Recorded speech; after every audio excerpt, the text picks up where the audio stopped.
चलो भाई, ये वीडियो का टॉपिक है functions of marketing. Success of a business is difficult without effective marketing. कोई भी बिजनेस सक्सेसफुल बना नहीं गए तो जब तक मार्केटिंग अच्छा नहीं होगा तब तक सक्सेस मिलेगा क्या? नहीं मिलेगा, वो तो बरोबर है। Marketing deals with the exchange of goods and services to satisfy needs of customers. Also marketing functions help to study the needs of the customers and facilitate to satisfy it. Following are some of the important functions of marketing. तो कोई भी product, कोई भी service, कोई भी goods, कोई भी कुछ भी रहने दो, जब तक वो कस्टमर की नीड को सेटिस्फाई नहीं करेगा तब तक वो काम का नहीं है, यूटिलिटी क्रिएट हुआ नहीं। बरोबर? तो क्या बोल रहा हूँ, ध्यान से सुनो। जब तक प्रोडक्ट या आपका गुड्स या सर्विस कस्टमर की नीड को सेटिस्फाई करेगा नहीं, उसको ऐसा लगेगा कि नहीं कि मेरा नीड सेटिस्फाई हुआ, तब तक वो लोग आपके प्रोडक्ट को दोबारा यूज करेंगे नहीं। पहली बार तो खरीद लेंगे, लेकिन दूसरी बार रिकरिंग कस्टमर कभी आएगा जब वो लोग को फील होगा कि मेरा यूटिलिटी फुलफिल हो गया। बरोबर? यूटिलिटी सेटिस्फाई होगा तभी वो लोग आएंगे। तो इसके लिए अलग अलग फंक्शन कैरी आउट करना पड़ता है मार्केटिंग का। वो मार्केटिंग का फंक्शन अगर ढंग से कैरी आउट कर लिया तो क्या होगा, कस्टमर लोग सेटिस्फाइड हो सकते हैं। चलो, मार्केटिंग का टोटल कितना फंक्शन है? 13 फंक्शन है, 13 फंक्शन। फंक्शन नंबर 1 है मार्केटिंग रिसर्च। कौन सा? Marketing research. Effective marketing is possible when business takes initiative to identify the needs and want of the customers in market. ठीक है, मार्केट में जो कंज्यूमर लोग है वो लोग का नीड्स एंड वांट्स अगर पता रहेगा अपने को मतलब कंपनी को, तभी ढंग से मार्केटिंग कर सकते हैं। अगर पता ही नहीं रहेगा तो क्या होगा, मालूम पड़ा मार्केट का नीड है कुछ और, प्रोडक्ट बनाया कुछ और, बेचने के लिए गए तो मालूम पड़ा अरे बाप रे, पब्लिक को तो ये तो चाहिए नहीं, तो वो प्रॉब्लम आ जाता है। इसके लिए मार्केटिंग रिसर्च बहुत ज्यादा जरूरी है। तो कंज्यूमर के नीड को आइडेंटिफाई करने के लिए कंज्यूमर लोग के पास जाके इंफॉर्मेशन कलेक्ट करना जरूरी है। अलग अलग टाइप से वहां पे जा सकते हैं हम लोग, फिजिकली भी उधर जा सकते हैं या तो कैसे ना कैसे वहां से जानकारी लेके आ सकते हैं। अभी कैसे होता है देखो, there is a need to collect information from the customers and analyse the same is known as market research. तो कस्टमर लोग से जानकारी इकट्ठा करने का, इन्फॉर्मेशन लेने का और उसको एनालाइज करने का। एनालाइज मतलब वही इन्फॉर्मेशन मेरे प्रोडक्ट बनाने में या सर्विस बनाने में कैसे काम आएगा वो देखेंगे, तो उसको क्या बोलते हैं, मार्केटिंग रिसर्च। वापस देखो, collecting information from the consumers and analyzing the same is called as market research. Analysis of the information helps in assessment of the need in market. It helps to find out what the consumer want to buy, when do consumers buy, and in what quantity they want to buy and at what price. ठीक है, अभी ये marketing research से होता क्या है, बहुत सारे प्रॉब्लम सॉल्व होते हैं और बहुत सारे सवालों के जवाब मिलते हैं। सवाल नंबर 1, कंज्यूमर को क्या चाहिए। दूसरा, कंज्यूमर कब परचेज करता है। और तीसरा, वो लोगों को कितने क्वांटिटी में वो चीज चाहिए। कितने क्वांटिटी में मतलब कितना यूनिट्स कितना चाहिए वो लोगों को। ठीक है, अभी मार्केटिंग रिसर्च से क्या होता है, अलग अलग डिसीजन ले सकते हैं अपन, ताकि आपका प्रोडक्ट जो आपने बनाया उसका अच्छे से मार्केटिंग कर सकते हैं। अगर वो रिसर्च नहीं किया तो कौन सा स्ट्रेटेजी है, फिर हम लोग ट्रायल एंड एरर बेसिस पे चले जाएंगे। ट्रायल एंड एरर कौन करता है, जो अच्छे से मैनेजमेंट नहीं करता। लेकिन पहले से हम लोग ने फर्स्ट चैप्टर में देखो पढ़ा था, प्रिंसिपल ऑफ मैनेजमेंट में बताया था, अगर हम लोग अच्छे से मैनेजमेंट नहीं करेंगे तो क्या होगा, हम लोग ट्रायल एंड एरर में फंस जाएंगे। तो इसके लिए मार्केटिंग रिसर्च सबसे ज्यादा जरूरी है। मार्केटिंग रिसर्च के बाद अपने को एक आइडिया मिल जाता है कि आगे जाके हमारा मार्केटिंग प्लान क्या होगा, मार्केटिंग स्ट्रेटेजी क्या होगी, उसके लिए कौन सा फ्रेमवर्क यूज करेंगे, कौन सा सेटअप बनाएंगे, कैसी टीम बिल्डअप करनी है हम लोग, कैसे लोग चाहिए, कैसा सॉफ्टवेयर चाहिए, वो सब कैसे पता चलता है, मार्केटिंग रिसर्च से। ये है फंक्शन नंबर 1। अभी functions of marketing number 2, buying and assembling. कौन सा? Buying and assembling. It involves collecting raw material from different sources at one place for production. Buying and assembling का मतलब क्या? रॉ मटेरियल खरीदने का और उसको एक जगह पे लाके पटक देने का। पटक देने का मतलब रख देने का। क्या होगा, उससे प्रोडक्शन होगा। अलग अलग जगह से रॉ मटेरियल लेके आने का, ट्रांसपोर्ट का इस्तेमाल करो, अलग अलग जगह से रॉ मटेरियल लेके आओ और फिर उसके बाद उसको रख दो प्रोडक्शन होने के लिए। प्रोडक्शन मतलब क्या, या तो आपका गुड्स बनेगा या तो सर्विसेज बनेगा। ठीक है, रॉ मटेरियल लेके आ गए।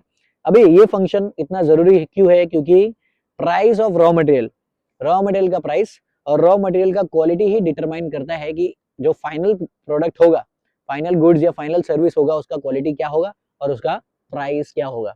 इसके लिए रॉ मटेरियल को बहुत ध्यान से खरीदना पड़ता है और सेटअप करना पड़ता है। अगर रॉ मटेरियल ढंग से नहीं खरीदा तो क्या होगा, अगर महंगा रॉ मटेरियल हो गया तो आपका कॉस्ट ऑफ प्रोडक्शन बढ़ जाएगा। कॉस्ट ऑफ प्रोडक्शन बढ़ेगा तो प्रोडक्ट का प्राइस बढ़ गया। अगर रॉ मटेरियल का क्वालिटी अच्छा है तो फिर प्रोडक्ट भी अच्छा बनेगा और फिर उसके बाद मार्केट में क्वालिटी स्टैंडर्ड्स थोड़ा इंप्रूव हो जाएगा। इसके लिए रॉ मटेरियल बहुत जरूरी है, समझ के लेना। इसके लिए बाइंग और असेंबलिंग है second function of marketing. Function of marketing number 3, market planning. कौन सा प्लानिंग? Market planning. चलो देखो, after assessing the need of marketing, business needs to chalk out the marketing plan and strategies to achieve the desired objective. अभी एक बार marketing का जो objective है कि हम लोग क्या चीज, कौन से प्रोडक्ट को मार्केटिंग करने वाले हैं, वो पता चल गया. उसके बाद वो लोग बनाते हैं मार्केटिंग प्लान, कैसे कैसे हम लोग इसका मार्केटिंग करेंगे. और फिर उसके बाद वो लोग देखते हैं कि हमारा जो डिजायर्ड ऑब्जेक्टिव है, जो प्रोडक्ट को हम लोग सोच रहे हैं कि अभी इसको मार्केट में उतारने का है, उसके लिए क्या प्लान होगा, कैसे हम लोग सेटअप करने वाले हैं. मार्केट प्लानिंग में क्या होता है, अलग अलग मार्केट ऑब्जेक्टिव्स को डिफाइन करने का और फिर उसको अलग अलग तरीके से ऑर्गेनाइज करने का कि मेरे को कौन सा प्रोडक्ट मार्केटिंग करने का है, बरोबर. वो पहला. और दूसरा चीज स्ट्रैटेजी बिल्ड करने का है. इधर पे मेरे को ये 5 प्रोडक्ट लॉन्च करने का है, ये प्रोडक्ट के लिए कौन सा प्लान, दूसरे प्रोडक्ट के लिए कौन सा प्लान, तीसरे के लिए कौन सा प्लान, सब बनाने का. Plus and creating strategies to achieve them. It is the comprehensive blueprint. ये मार्केटिंग प्लान जिसकी हम लोग बात करें, मार्केटिंग प्लान क्या है, कॉम्प्रिहेंसिव ब्लूप्रिंट जैसा है. ब्लूप्रिंट मतलब बिल्डिंग बनाने के पहले कैसा ब्लूप्रिंट बनाते हैं, वैसे ये मार्केटिंग प्लान मार्केटिंग करने के पहले क्या है, ब्लूप्रिंट जैसा है. मतलब एक रफ आइडिया है कि हम लोग एक्चुअल में क्या करने वाले. फिर बाद में वो लोग आउटलाइन बनाते हैं कि ओवरऑल मार्केटिंग प्लान क्या होगा, प्लान ऑफ एक्शन क्या होगा, सच्ची में पब्लिक करने क्या वाली है, वो चीज किसमें बताते हैं, मार्केटिंग प्लान. नेक्स्ट चौथा क्या है, functions of marketing number 4, product development. क्या क्या किया, पहला सबसे पहला मार्केटिंग का फंक्शन क्या है, मार्केटिंग रिसर्च कर लिया. दूसरा बाइंग एंड असेंबलिंग, बाइंग कर लिया, रॉ मटेरियल खरीद के हो गया. फिर उसके बाद मार्केट प्लानिंग कर लिया, प्रोडक्ट बनाएंगे तो लॉन्च कैसे करेंगे. चौथा है product development. Product development and design play an important role in the selling of product. Product को बना लिया चलो, लेकिन अब डिजाइन कैसा होगा वो बहुत ज्यादा जरूरी होता है, क्योंकि यूजर फ्रेंडली डिजाइन थोड़ा ज्यादा अच्छे से चलता है. मालूम पड़ा हमने अपने हिसाब से प्रोडक्ट बना लिया, लेकिन मार्केट में लेके गए, कंज्यूमर लोग बोलेंगे अरे इसको बैग में रखने के लिए जगह ही नहीं है, इसको हैंडल कैसे करूँ तो समझ में नहीं आ रहा है, तो क्या होगा, तकलीफ होगा. तो इसके लिए सेटअप बनाना जरूरी है, प्रोडक्ट कैसे बनाए. There is a need to develop the product that suits the need of consumer. ऐसा प्रोडक्ट बनाए जो कंज्यूमर के नीड को सूट करे. जो इधर पे कंज्यूमर बैठा है, जो मार्केट में बैठा है, उसके नीड्स को सूट करने वाला प्रोडक्ट बनाने का. ऐसा नहीं अपने हिसाब से कुछ भी बना दिया, मालूम पड़ा कंज्यूमर के पास जाने के बाद वो बोल रहा है नहीं चाहिए मेरे को, वैसा नहीं. Product design includes decision related to quality, standard, shape, design, packing, color, etc. of the product. Consumer always prefer better and attractively designed product. Product design का मतलब क्या, बहुत सारा चीजें ध्यान में रखना पड़ता है. सबसे पहला क्वालिटी क्या होगा मेरे प्रोडक्ट का, वो होता है प्रोडक्ट डिजाइन. दूसरा स्टैंडर्ड्स क्या होगा, स्टैंडर्ड्स मतलब क्या, हम लोग जब प्रोडक्ट बनाएंगे तो वो कौन से लेवल के लिए होगा, कौन से मार्केट टारगेट मार्केट के लिए होगा, मतलब अमीर लोग के लिए, मिडिल क्लास के लिए, या lower middle class, upper middle class, किसके लिए, वो सेक्शन डिसाइड करना पड़ता है. फिर उसके बाद शेप, शेप मतलब मेरे प्रोडक्ट का शेप क्या होगा, प्रोडक्ट का डिजाइन क्या होगा, पैकेजिंग कैसा रहेगा, कलर कौन सा, कलर कॉम्बिनेशन कौन सा यूज करेंगे. अलग अलग कलर कॉम्बिनेशन यूज करते हैं अपन अलग अलग मैसेज पास ऑन करने के लिए. जैसे अगर किसी को बताने का है कि ये प्रोडक्ट इको फ्रेंडली है, तो कैसे बताते हैं, वो लोग ग्रीन कलर का ज्यादा यूज करते हैं. आजकल वो इलेक्ट्रिक व्हीकल देखो आता है, इलेक्ट्रिक व्हीकल एक्चुअल में बनता है लिथियम बैटरी से, लेकिन उसका जो प्लेट रहता है और मार्केटिंग होता है सब वो ग्रीन कलर से दिखाते हैं. क्यों, क्योंकि ग्रीन कलर किससे एसोसिएटेड है, एनवायरमेंट से. तो कलर कॉम्बिनेशन ढंग से देखने का, वो भी एक डिजाइन का पार्ट रहता है. फिर उसके बाद है consumer always prefer better and attractively design product. अपना प्रोडक्ट कितना भी अच्छा हो, अगर वो डिजाइन उसका अच्छा नहीं है, अट्रैक्टिव नहीं है, देखने में हैंडल करने में अच्छा नहीं है, उसका वेट प्रॉपर नहीं है, तो क्या होगा, कंज्यूमर लोग अच्छी क्वालिटी होने के बाद भी एक बार तो खरीद लेंगे क्या, बहुत अच्छा है बहुत अच्छा है, लेकिन बार बार रिकरिंग बाइंग करेंगे नहीं. ठीक है, इसके लिए प्रोडक्ट कैसा होना चाहिए, हैंडलिंग उसका अच्छा होना चाहिए और अट्रैक्टिव होना चाहिए दिखने के लिए. ठीक है, good design of the product gives competitive advantage to the business. अच्छा डिजाइन कभी भी क्या देता है, कॉम्पिटिटिव डिजाइन. क्योंकि याद रखो, कभी भी कोई भी इंसान कोई चीज खरीद रहा है तो 90% चीज है जो लोग खरीदते हैं वो उनके काम का नहीं होता है, वो काय के लिए खरीदते हैं, शो ऑफ के लिए, स्टेटस को बढ़ाने के लिए. तो स्टेटस को बढ़ाने वाला अगर प्रोडक्ट रहेगा तो अच्छा है. अगर हम लोग यूटिलिटी वाला चीज बना रहे, साबुन शैम्पू ये सब बना रहे, वो तो एक बार दिखेगा, 2 बार दिखेगा. वो उसके डिजाइन में, कलर कॉम्बिनेशन में भी हमको ध्यान देना पड़ता है, लेकिन खास करके ऐसा प्रोडक्ट बना रहे जो पब्लिक लेके घूमेगी. अगर वो लोग शो ऑफ करने वाले हैं, जो चीज दिखा के सब लोग अपना स्टेटस सिंबल दिखाते, तो वो सब प्रोडक्ट के लिए खास करके मार्केटिंग का ये फंक्शन बहुत ज्यादा जरूरी है, डिजाइन और product development. Product development is a continuous process as the requirements of the customer change from time to time. Product development क्या है, एक कंटिन्यूअस प्रोसेस है. ये एक बार मालूम पड़ा हम लोग ने एक बार प्रोडक्ट बना लिया, उसके बाद बैठ जाओ आराम से मस्त शांति से बैठे रहने का, यही प्रोडक्ट हम लोग जिंदगी भर चलाएंगे, ऐसा चलेगा क्या, नहीं.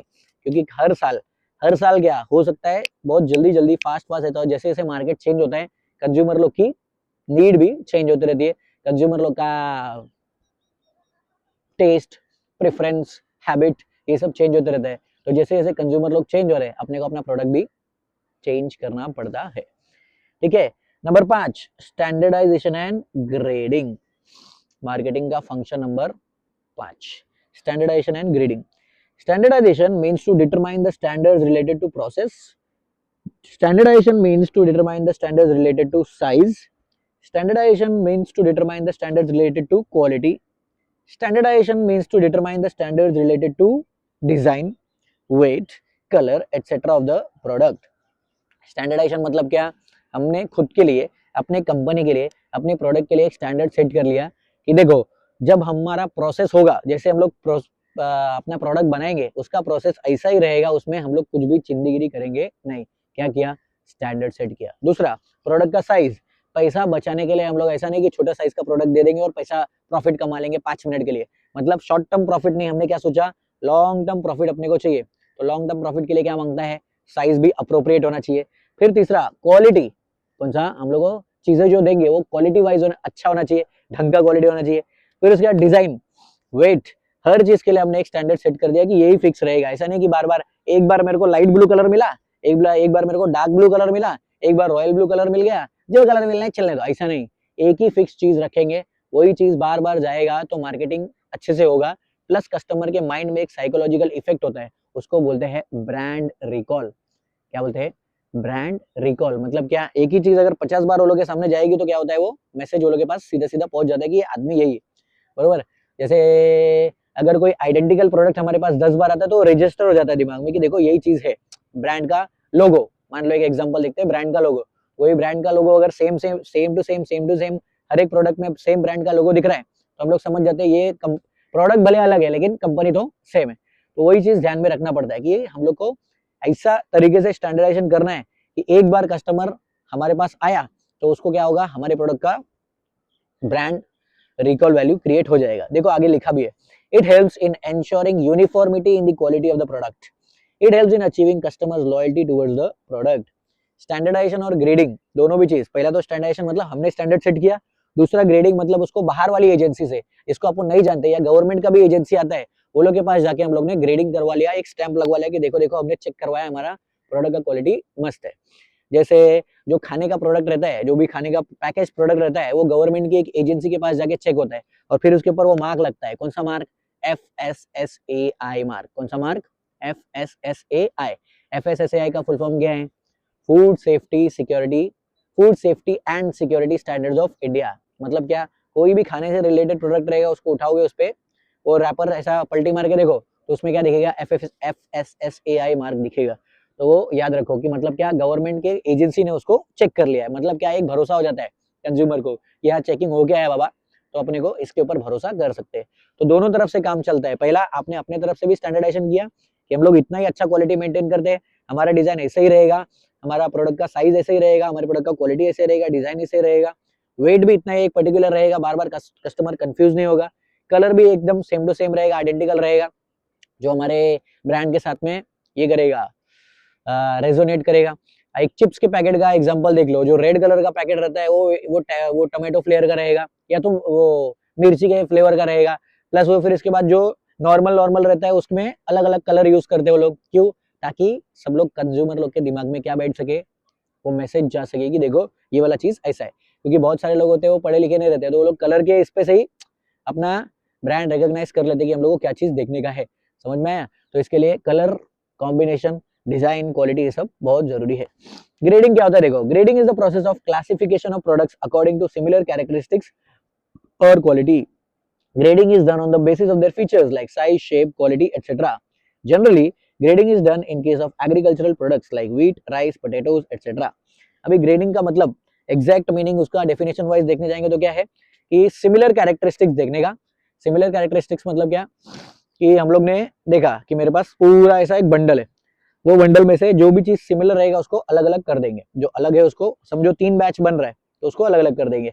जैसे ये एग्रीकल्चरल प्रोडक्ट्स है कि पोटैटोज, अगर आलू उगाया है तो आलू उगाने के लिए अगर मान लो अपने पास 3 साइज है तो 3 बेसिक ऐसा 3 क्या रखेंगे अपन, 3 कैरेट रखेंगे, 1 2 3, और ऊपर से ऐसा छोड़ते जाएंगे। जो बड़ा साइज रहेगा पहले कैरेट में, मीडियम साइज रहेगा दूसरे कैरेट में, स्मॉल साइज रहेगा तीसरे कैरेट में।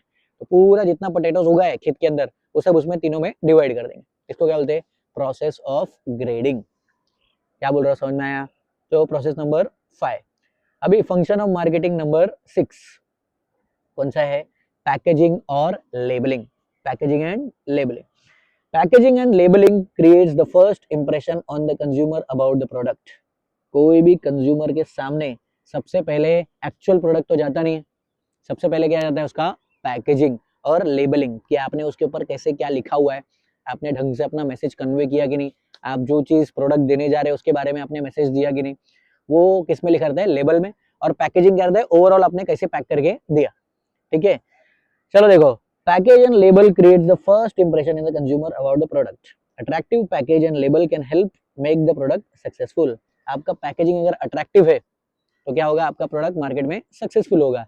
अगर बकवास पैकेजिंग किया, एकदम गंदा गंदा कलर, फीका फीका कलर लिया, तो एक बार वो लोग खरीद लेंगे, गलती से अगर खरीद भी लिया, बाद में जाके वो लोग बोलेंगे नहीं नहीं पैकेजिंग अच्छा नहीं, अपन नहीं खरीदेंगे। क्योंकि याद रखो, ज्यादा से ज्यादा प्रोडक्ट सब लोग कई के लिए खरीद रहे हैं, शो ऑफ के लिए, स्टेटस क्वो के लिए, तो उसके हिसाब से पैकेजिंग और लेबलिंग होना चाहिए।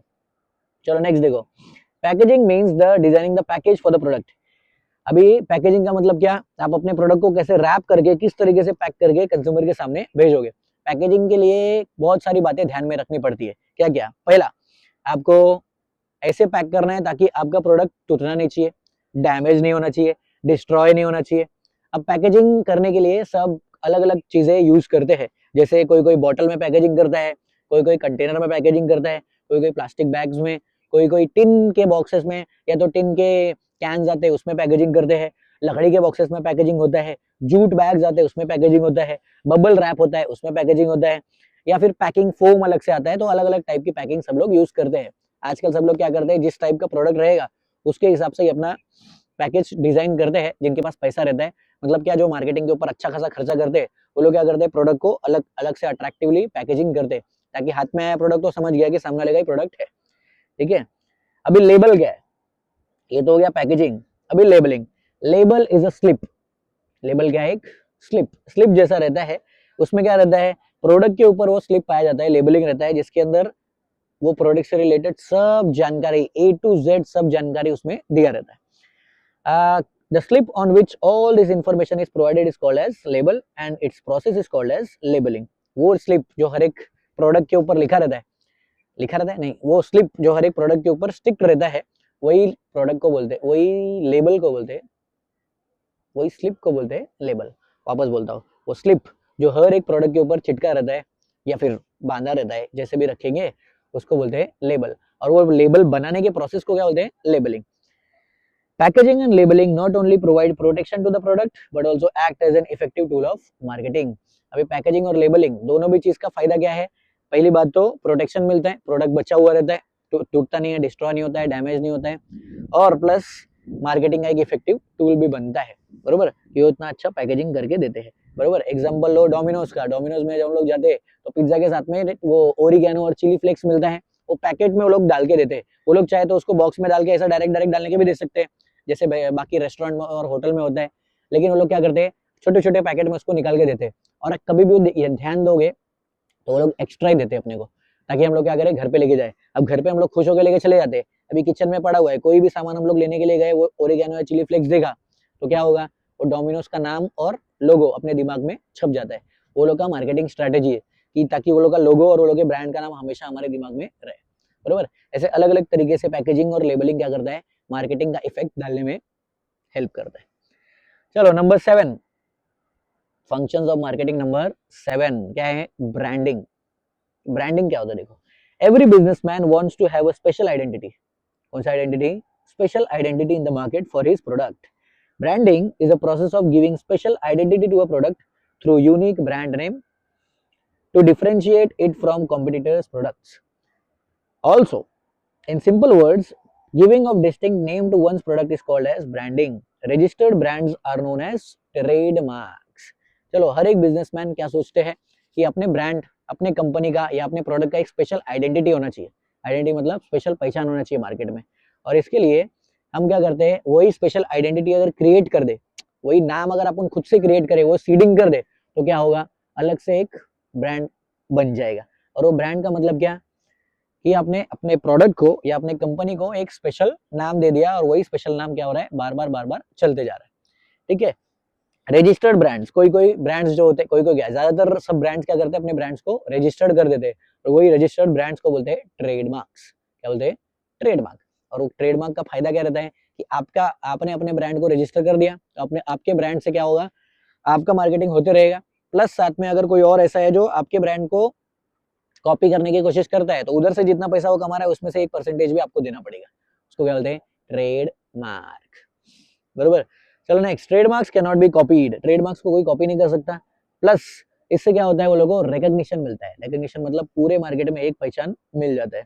जैसे वो एडिडास वाला, एडिडास ने अपना शू का नाम रखा है, वो कंपनी का नाम पूरा सब कुछ सेटअप कर दिया। प्लस अभी वो जितने लोग भी, अगर कोई और शूज कंपनी वाले हैं, वो लोग अगर एडिडास नाम से शूज बनाते, तो क्या होगा, वो कंपनी क्या कर सकती है, सीधा सीधा बोलेगी ये एडिडास हमारा ट्रेडमार्क है, आप इसका नाम लेके शूज मार्केट में नहीं बेच सकते, अगर बेचोगे तो पैसा इधर दो, एक भी रुपया आप नहीं कमा सकते।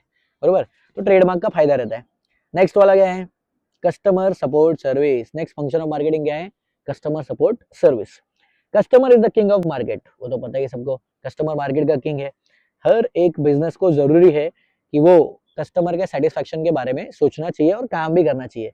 हर एक बिजनेस को मेहनत करना चाहिए कि एक बार कंज्यूमर हमारे पास आया तो वापस जाना नहीं चाहिए। इसको बोलते हैं कस्टमर रिटेंशन। क्या बोलते हैं, कस्टमर रिटेंशन। मतलब क्या, आपने मार्केटिंग करके कंज्यूमर को आपके पास लेके आया, कंज्यूमर ने आपका प्रोडक्ट खरीदा, अभी आपको कुछ तो ऐसा करना पड़ेगा जिससे क्या होगा, आपके कंज्यूमर आपको छोड़ के कभी भी ना जाए। आपके रेंज में, प्रोडक्ट रेंज में कभी भी वो लोगों को कुछ भी खरीदने की इच्छा रहे, तो सीधा सीधा वो लोग क्या बोले, मेरे को यही कंपनी का, यही ब्रांड का प्रोडक्ट चाहिए।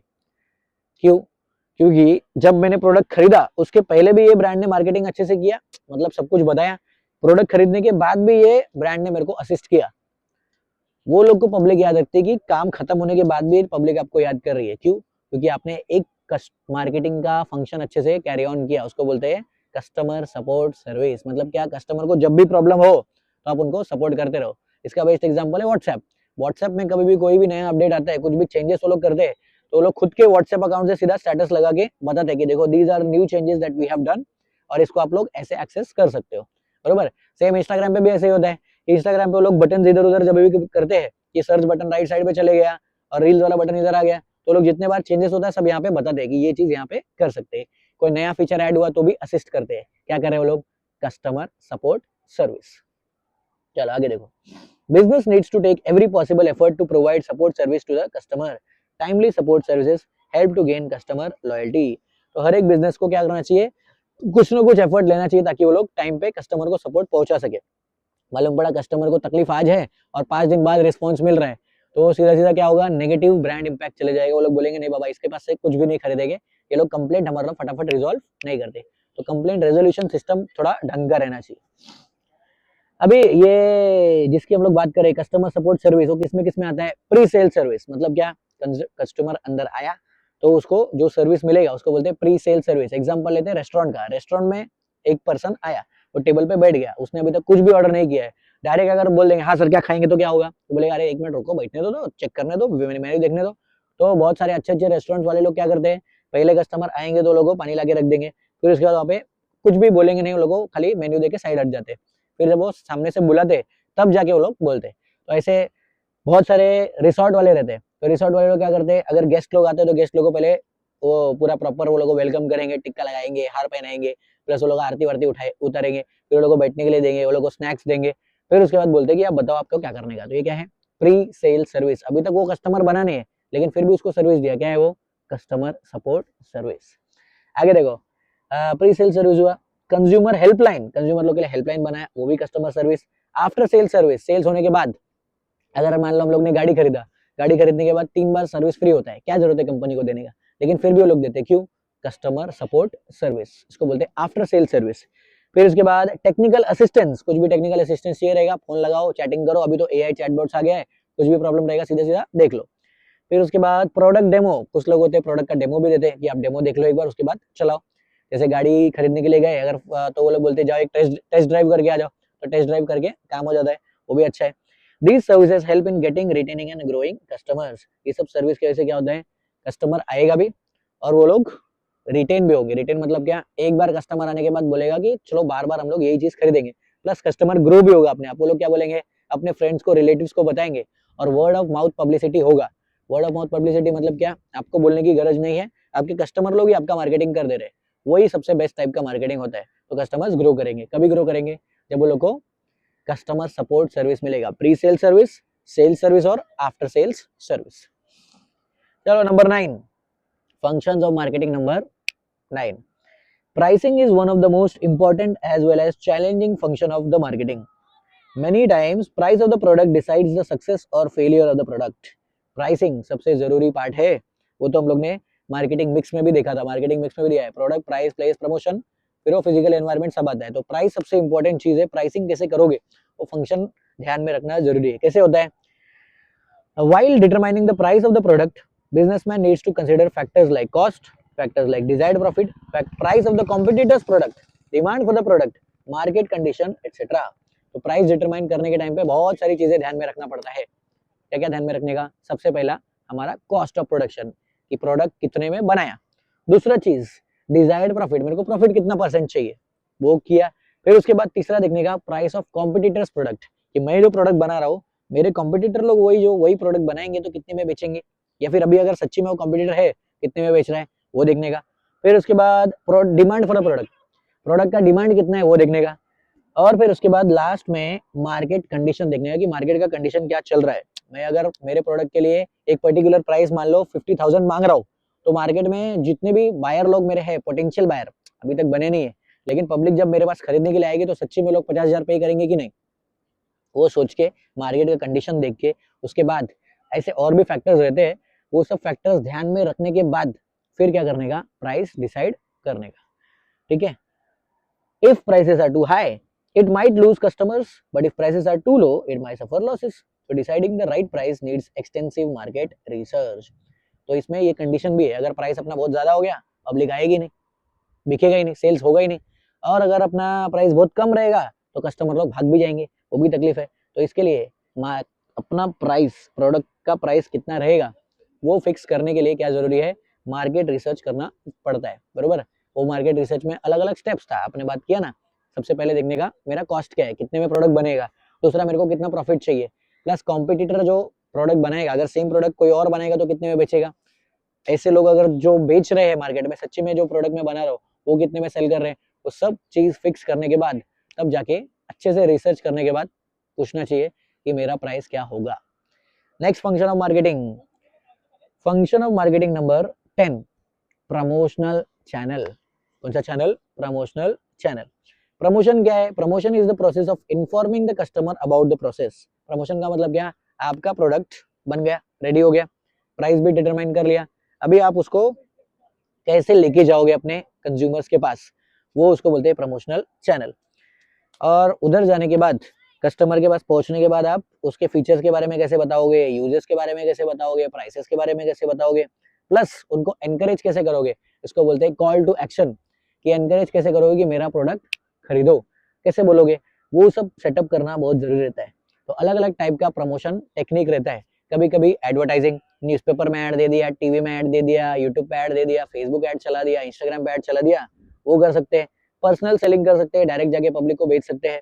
फिर तीसरा पब्लिसिटी कर सकते हैं. पब्लिसिटी मतलब क्या, कोई स्टंट करो, कोई ऐसा इवेंट जो अभी आजकल आने वाला है उसी टाइम पे आप जाओ और अपने प्रोडक्ट का एडवर्टाइजमेंट कर दो, स्पॉन्सर बन जाओ, वो कर सकते हो. सेल्स प्रमोशन कर सकते हो. सेल्स प्रमोशन बोले तो सेल्स पब्लिक, आप बेच रहे हो कुछ और उसके साथ साथ में कुछ और बेच दो. फॉर एग्जाम्पल गूगल का मेन बिजनेस पब्लिक को क्या लगता है कि सर्च इंजिन है, और वो सर्च इंजिन से अलग अलग चीजों की जानकारी देते हैं. लेकिन एक्चुअल में लोग का दूसरा बिजनेस क्या है, आप वो गूगल ड्राइव का वो लोग स्टोरेज देते हैं. गूगल अकाउंट बनाएंगे तो 15 GB का वो लोग स्टोरेज देते हैं, 15 GB का, हाँ, जो भी एक बेसिक वो लोग स्टोरेज देते हैं. और फिर हम लोग का वो ड्राइव जब फिल हो जाता है उसके बाद वो लोग बोलते हैं एक काम करो, हम लोग 128 GB आपको देंगे, 128 GB देंगे और महीने का आप 259, 359 जो भी वो लोग का पैकेज रहता है पे करो. उससे क्या होता है, वो लोग का क्रॉस सेलिंग, इसको बोलते हैं प्रमोशनल चैनल. तो लोग का सर्च इंजन जो है, जो google.com करके सर्च इंजन है, वो लोग का प्रमोशनल चैनल है, जिससे वो लोग क्या क्रॉस सेल करते हैं, स्टोरेज सेल करते हैं. बरोबर. ऐसे ही अमेजोन का भी मेन बिजनेस, सब लोग सोचते क्या है कि अमेजोन का मेन बिजनेस क्या है, वो लोग प्रोडक्ट सेल करते हैं, लेकिन एक्चुअल में उसका मेन बिजनेस क्या है, ऐसे क्लाउड स्टोरेज बेचने का। जितनी भी वेबसाइट सब लोग की बनती है, वो लोग क्लाउड स्टोरेज जब भी खरीदते हैं तो कहाँ से खरीदते हैं, अमेजोन का AWS करके उसका सेटअप है। AWS का मतलब अमेजोन वेब सर्विसेज। और कस्टमर लोग उधर लाने के लिए वो क्या बनाता है, ये amazon.com और ये सब का सेटअप बना के रखा है। ठीक है, तो ये है प्रमोशनल चैनल। प्रमोशनल चैनल बनाना जरूरी है कि आप अपने प्रोडक्ट के बारे में पब्लिक को कैसे बताओगे, बराबर, वो सेटअप करना उसको बोलते हैं promotional channel. Okay, business uses combination of all or some of these 4 methods for production for promotion as per the need of the business. जैसे जो टाइप का बिजनेस रहेगा, वही टाइप के बिजनेस के बेस पे ही अलग अलग तरीके से परम्यूटेशन कॉम्बिनेशन बैठा के ये प्रमोशनल चैनल्स, कभी कभी एडवर्टाइजिंग, कभी कभी पर्सनल सेलिंग, कभी कभी पब्लिसिटी, कभी कभी सेल्स प्रमोशन, कभी कभी क्रॉस सेलिंग, ये सब का इस्तेमाल करके लोग क्या करते हैं, प्रमोशन करते हैं। प्रमोशनल एक्टिविटी से क्या होता है, ब्रांड अवेयरनेस बढ़ता है मार्केट में, और आपके ब्रांड के बारे में और भी पब्लिक को पता चलता है, अलग अलग मार्केट के सेगमेंट्स को मालूम पड़ता है। मान लो अगर आप एडल्ट्स के लिए प्रोडक्ट बनाते हो, तो बचपन से अगर बच्चे लोगों को कुछ ना कुछ एक्टिविटी करवाते रहोगे तो क्या होगा, जब वो लोग बड़े होंगे तो क्या होगा, आगे जाके आपका प्रोडक्ट खरीदना चालू करेंगे। जैसे जापान में स्टारबक्स का मार्केट था नहीं, तो जापान में वो लोग गए, वो लोग ने बोला चलो हम लोग को कॉफी बेचने का है, तो 5 साल हो गया लेकिन वो लोग मार्केट में एंट्री नहीं मार पा रहे थे। तो मार्केटिंग वाले लोग ने क्या किया, वो लोग ने बोला कि आप बचपन से अभी क्या करो, अभी वाले जो बड़े लोग हैं वो लोग तो खरीदेंगे नहीं, तो क्या करने का, जो लोग बच्चे अभी, वो लोग को बताओ कॉफी क्या होता है, और छोटे छोटे चॉकलेट्स और ये सब करके वो लोग ने छोटा छोटा प्रमोशनल टेक्निक्स अपनाया। 10 साल तक ये छोटा छोटा मार्केटिंग किया, और फिर उसके बाद जब लोगों को पता चल गया कॉफी क्या है, कॉफी का टेस्ट लोगों को मिल गया, उसके बाद अभी जाके वो लोग ने दुनिया का सबसे बड़ा स्टारबक्स किधर खोला, जापान में। तो इतना वेट भी करना पड़ता है, कभी कभी ऐसा भी रहता है। तो अच्छे से अगर आपने ये कर दिया, प्रमोशन चैनल्स को अच्छे से यूज किया, तो क्या होगा, मार्केट में ब्रांड अवेयरनेस बढ़ेगा। जैसे वो लोग ने 5-10 साल तक खाली अवेयरनेस बढ़ाया, अवेयरनेस होने के बाद फिर बोला अभी अभी बिजनेस शुरू करो, कैसे नहीं चलेगा देखते हैं, तो मस्त चलता है अभी। तो मार्केटिंग का इतना पावर होता है, बोलोगे। चलो नेक्स्ट, 11th, नंबर 11, डिस्ट्रीब्यूशन। कौन सा, distribution. Function number 11, distribution. Distribution is the set of activities which is concerned with efficient movement. What's a movement? Efficient movement of finished goods from the place of production to the consumer. It includes transportation. Distribution includes transportation. Distribution includes warehousing. Distribution includes material handling. Distribution includes inventory control. Distribution includes order processing. Distribution includes market forecasting. Distribution includes packaging. Distribution includes plant and warehouse location and customer service. तो distribution क्या है, अलग अलग तरीके से आप activity करो, और ये एक्टिविटी जिससे क्या होगा, आपका प्रोडक्ट फैक्ट्री से उठ के कंज्यूमर लोग के हाथ में जाएगा। फैक्ट्री इधर है, कंज्यूमर इधर है, तो क्या क्या एक्टिविटी अपन करेंगे ताकि यहाँ से निकल के, फैक्ट्री में से निकल के कंज्यूमर के हाथ में पहुंचेगा या कंज्यूमर के घर तक पहुंचेगा, उसको ही बोलते हैं डिस्ट्रीब्यूशन। तो मार्केटिंग का ये भी एक फंक्शन है कि आप अपने प्रोडक्ट को पहुंचाओ, बरोबर।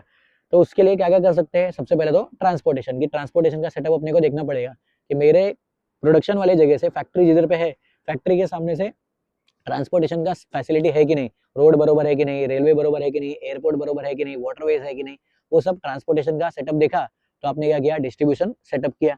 दूसरा, फिर ट्रांसपोर्टेशन के बाद आता है वेयर हाउसिंग, कि आपने ट्रांसपोर्टेशन किया, उसके बाद कहीं ना कहीं जाके उसको रखोगे, तो वेयर हाउसिंग भी किस में आता है, डिस्ट्रीब्यूशन। मटेरियल हैंडलिंग, आपका जो मटेरियल है वो कैसे हैंडल करना पड़ेगा, उसके लिए पैकेजिंग भी ढंग से करना पड़ेगा, वो भी डिस्ट्रीब्यूशन में आता है। फिर उसके बाद इन्वेंटरी कंट्रोल, आपको एक वेयरहाउस मैनेजर रखना पड़ेगा जो आपके पूरे इन्वेंटरी का ख्याल रखेगा कि ये चीज कहाँ पे रहेगा, जब भी वो चीज चाहिए फटाक से निकाल के दे देगा। फिर उसके बाद ऑर्डर प्रोसेसिंग, फिर मार्केट फोरकास्टिंग। मार्केट फोरकास्टिंग मतलब कि मेरे फैक्ट्री में मान लो 10 टन माल पड़ा हुआ है, तो आगे जाके मार्केट को कितना नीड आने वाला है, उसके हिसाब से सप्लाई चेन बना के रखो, उसके हिसाब से डिस्ट्रीब्यूशन सेटअप करके रखने का, वो भी किसमें आया, डिस्ट्रीब्यूशन में। फिर उसके बाद packaging, plant and warehouse location, कि मेरा प्लांट किधर रहेगा, मतलब फैक्ट्री किधर रहेगा, और वेयर हाउस कहाँ पे है, उसका लोकेशन डिटरमाइन करना। और कस्टमर सर्विस, की कस्टमर जब भी मांगे फटाक से उसको कैसे मिल जाए प्रोडक्ट, वो भी किसका काम है, डिस्ट्रीब्यूशन वालों का काम रहता है। अभी इसमें याद रखने का है अपने को, इसका बेस्ट एग्जांपल है अभी आजकल जो fast e commerce, quick commerce website है, जैसे ब्लिंकिट है, जेप्टो है, फ्लिपकार्ट मिनट्स है, स्विगी इंस्टामार्ट है, ये सब क्या है, ये लोग इसका बेस्ट एग्जांपल है डिस्ट्रीब्यूशन का। ये लोग के पास क्या रहता है, नेटवर्क्स बना के रखते हैं लोकल शॉप से, और फिर वहां से अपने वेयर हाउस में चीजें रखते हैं, जैसे ही कस्टमर ने ऑर्डर किया 10 मिनट के अंदर अंदर वो लोग पहुंच जाते हैं, बरोबर। और इसमें क्या होता है कि जो कस्टमर्स होते हैं वो लोग एक टाइमर दिखता है कि 10 मिनट में आने वाला है, 5 मिनट में आने वाला है, 4 3 2 1 ऐसा दिखता है। लेकिन जो डिलीवरी पार्टनर्स रहते हैं वो लोग के पास क्या रहता है, वो टाइमर वगैरह कुछ भी नहीं रहता, तो वो लोग फटाफट फटाफट स्मूथली जितना फास्ट हो सके उतना लेके जाते हैं। तो ये कौन सा है, distribution. Next function of marketing क्या है, ट्रांसपोर्टेशन। कौन सा, ट्रांसपोर्टेशन। ट्रांसपोर्टेशन का मतलब क्या, physical movement of goods from one place to another. और वो वन प्लेस कौन सा है, place of production to place of distribution. जहां पे चीजें बनाया वहां से उठा के प्लेस ऑफ कंजम्पशन, मतलब जहां पे चीजें यूज होगा उधर तक पहुंचाने के प्रोसेस को क्या बोलते हैं, ट्रांसपोर्टेशन। ट्रांसपोर्टेशन में क्या क्या आता है, फिनिश गुड्स या तो रॉ मटेरियल, चाहे फिनिश गुड्स है, फैक्ट्री में रॉ मटेरियल आएगा, फिनिश गुड्स बनेगा और फिर वहां से निकल के कस्टमर्स के पास जाएगा, किसके वजह से, ट्रांसपोर्टेशन के वजह से। Production, sale and consumption, all the three activities need not be at one place, hence there is a need for transportation। तो जहां पे प्रोडक्शन होगा जरूरी नहीं कि इधर पे ही बन रहा है और इधर पे ही सेल हो रहा है। वो छोटे मोटे शॉप में, छोटे मोटे बिजनेस में ऐसा होता है कि पीछे हमारा फैक्ट्री है, यहीं पे बन रहा है, आगे हमारा शॉप है, वही शॉप में हम लोग बेच रहे हैं। लेकिन बड़े बड़े फैक्ट्रीज जैसी रहती है वो कहाँ पे, पूरी फैक्ट्री एक अलग ही एरिया में रहेगी, वहां से निकल के जो शॉप्स रहेंगे और जो स्टोर्स रहेंगे वो अलग एरिया में रहेंगे, प्लस कंजम्पशन जहाँ पे होगा वो भी अलग एरिया में रहेगा। तो इसके लिए ट्रांसपोर्टेशन की गरज रहती है कि हम लोग एक जगह पे बनाएंगे, दूसरे जगह पे बेचेंगे और तीसरे जगह पे कंज्यूमर का घर रहेगा वहां पे जाएगा। तो वो डिस्ट्रीब्यूशन के लिए क्या जरूरी है, transportation. Place utility is created by transportation activity. Transport कौन सा यूटिलिटी बनाता है, प्लेस यूटिलिटी, मतलब जिसको जिधर पे प्रोडक्ट चाहिए मिल जाएगा, किसकी मदद से, ट्रांसपोर्टेशन के मदद से। Analysis of geographical boundaries, nature of product, cost, target market, speed, reliability, frequency, safety etcetera help in deciding modes of transportation. Road, air, water, railways, pipelines are some of the important modes of transportation used by business। अभी कौन से product को किस रास्ते से लेके जाना है, रास्ता मतलब रोड से लेके जाने का है कि रेलवे से लेके जाने का है कि एयरपोर्ट से लेके जाने का है या पानी के रास्ते, समुद्र के रास्ते से लेके जाने का है, वो डिसाइड करने के लिए बहुत सारी चीजें, छोटे छोटे पॉइंट्स को टिक करना पड़ता है। उसके बाद डिसाइड होता है कि अपन कहाँ से क्या लेके जाएंगे। तो क्या क्या ध्यान में रखना पड़ता है, सबसे पहला प्रोडक्ट, कि मेरा प्रोडक्ट कैसा है, उसका नेचर कैसा है, कांच का प्रोडक्ट बनाया है, प्लास्टिक का प्रोडक्ट बनाया है, खाने की चीज है, पेरिशेबल गुड्स है या ड्यूरेबल गुड्स है, वो गुड्स का नेचर। फिर उसके बाद कॉस्ट, कितने का खर्चा है मेरे पास। ट्रांसपोर्टेशन के लिए अगर बहुत पैसा रहेगा तो सबसे महंगा ट्रांसपोर्टेशन कौन सा है, सबसे फास्ट और महंगा कौन सा है, एयरवेज, फटाफट एयरवेज से भेज देने का। लेकिन अगर खर्चा कम है तो सबसे चीपेस्ट मोड कौन सा है, कभी कभी रोड, कभी कभी वाटरवेज, तो उधर से भेज देने का। तो वो भी जरूरी रहता है, आप चेक करोगे अपना कॉस्ट कितना है, टारगेट मार्केट मेरे को कहाँ पे भेजने का है। फिर उसके बाद रिलायबिलिटी, कौन सा मोड ऑफ ट्रांसपोर्ट ज्यादा रिलायबल है, मतलब किसके ऊपर ज्यादा भरोसा कर सकते हैं, वो भी देखना पड़ता है। फ्रीक्वेंसी, कि मेरे को सामान कितना फटाफट फटाफट भेजना है, फटाफट मतलब क्या, आज भेजा फिर 2 मिनट बाद जाएगा, फिर 4 मिनट जाएगा, कि 1 हफ्ते बाद जाएगा, कि 10 मिनट बाद जाएगा, वो भी देखना पड़ता है। फिर उसके बाद फ्रीक्वेंसी देखा, फिर सेफ्टी, कि कौन सा मोड ऑफ ट्रांसपोर्ट ज्यादा सेफ रहेगा, तो सेफ्टी का ख्याल रखना पड़ता है। हर चीज ध्यान में रखने के बाद पता चलता है, अपने को डिसाइड करना रहता है कि कौन से मोड ऑफ ट्रांसपोर्टेशन हम लोग यूज करने वाले हैं। क्या हम लोग रेलवे से अपना सामान भेजेंगे, क्या रोडवेज से सामान भेजेंगे, क्या एयरवेज से भेजेंगे या वाटरवेज से भेजेंगे, वो डिसाइड करने में हेल्प मिलता है।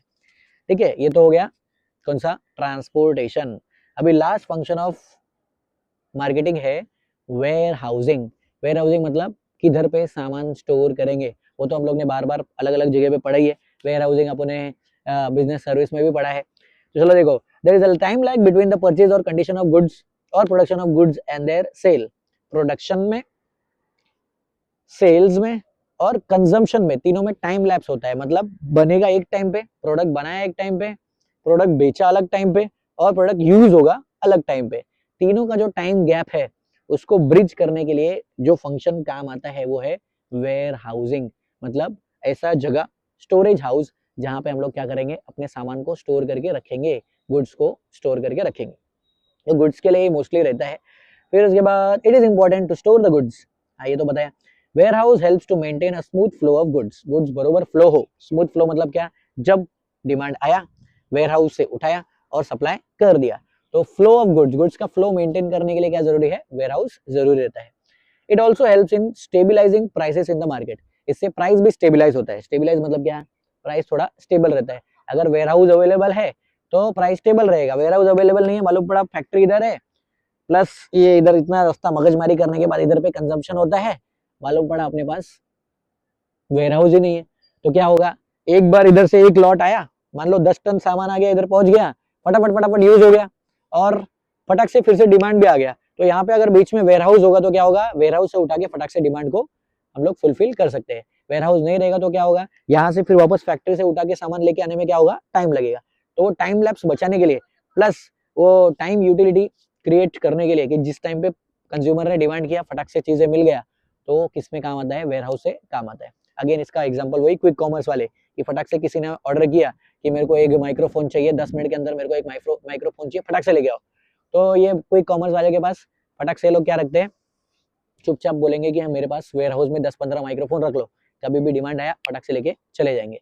अगर ये लोग के पास 10 माइक नहीं होता तो ये लोग क्या करते, अलग अलग शॉप पे जाते, पूछते आपके पास अवेलेबल है क्या, है क्या, है क्या, तो क्या होता, टाइम चले जाता।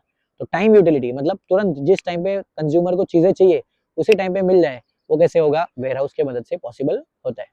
तो ये है 13 functions of marketing, warehousing, फिर उसके बाद transportation, distribution, promotional channel, pricing of product, consumer support service, branding, packaging and labelling, फिर standardisation in grading, product development, market planning, buying and assembling, etcetera etcetera, नहीं etcetera etcetera नहीं, buying and assembling के बाद सबसे पहला function marketing research. Bye bye.